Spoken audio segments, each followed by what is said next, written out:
Welcome to New Possibilities. I speak truth to power without fear. So, the Trump administration has signed an executive order to establish a commission to review voter fraud and voter suppression. And I'm going to read some excerpts from this ABC article. It talks about how that commission is going to review policies and practices that enhance or undermine American people's confidence in the integrity of federal elections. And it also goes on to say that this commission will provide the president with a report that identifies system vulnerabilities that lead to improper registration and voting.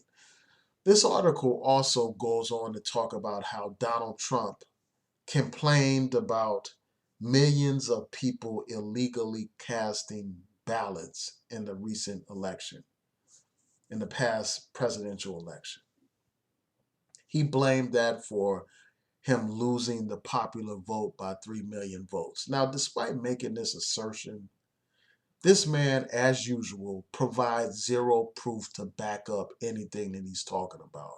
He doesn't provide any kind of proof at all of millions of people illegally casting ballots.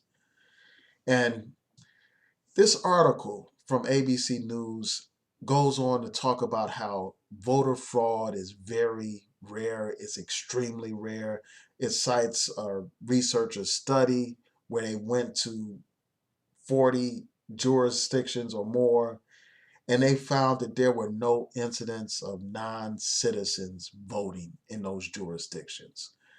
So this whole thing is really just a smokescreen. It's really just an excuse to really suppress black voters, to suppress Latino voters, to suppress other groups that are marginalized in this country, to suppress their vote. That's all this is designed to do.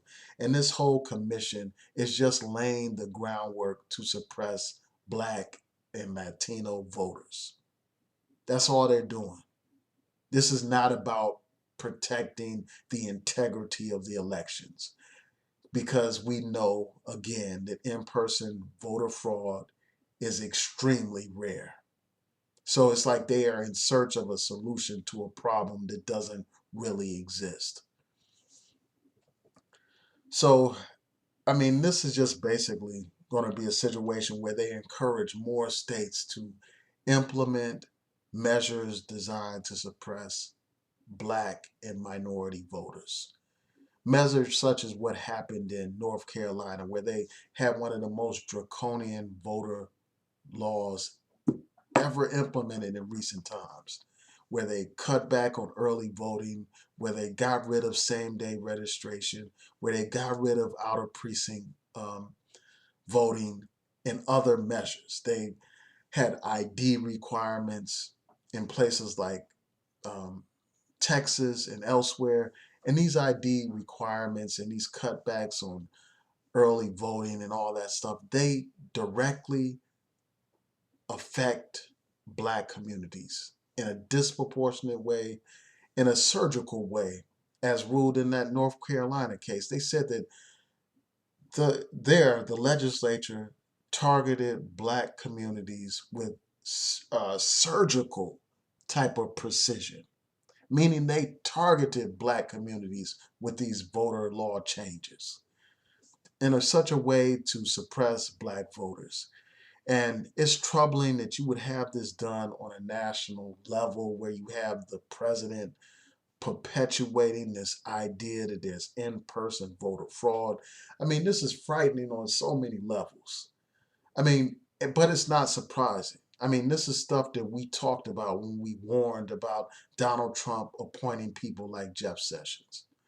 Jeff Sessions is a man who has an abysmal record when it comes to voting rights. He has a record of prosecuting voting rights activists. This man he's on record making statements in support of Shelby County versus Holder, a decision that gutted the Voting Rights Act. So this is no surprise.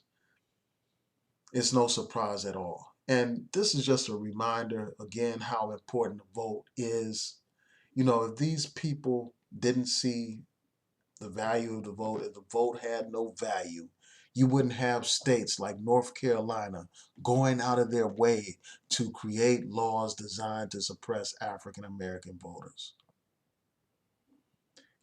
Creating laws like knowing in North Carolina, for instance, that African Americans use early voting more than other groups of people.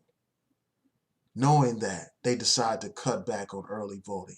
Knowing that black people are less likely to have certain types of ID than other groups of people, they decide to impose ID requirements. Knowing these things, knowing that some African Americans vote out of precinct because they move more frequently than other groups of people, knowing these things, they decide to move ahead with those types of laws, knowing that it will adversely affect black people. That's a blatant example of discrimination. And, basically this whole thing about voter fraud, again, is just a smoke screen so that they can go in and suppress black voters. So this is something that people need to be aware of, you know, and we need to be prepared to fight it. And I'm sure that there are going to be plenty of civil rights groups that fight and resist the Trump administration and its efforts to roll back all kinds of civil rights gains. And I'm going to be there right in the fight. And I encourage you all to monitor this situation, um, and to be active, politically active, engaged in the political process, engaged in street activism, doing what we can to fight back against this Trump administration.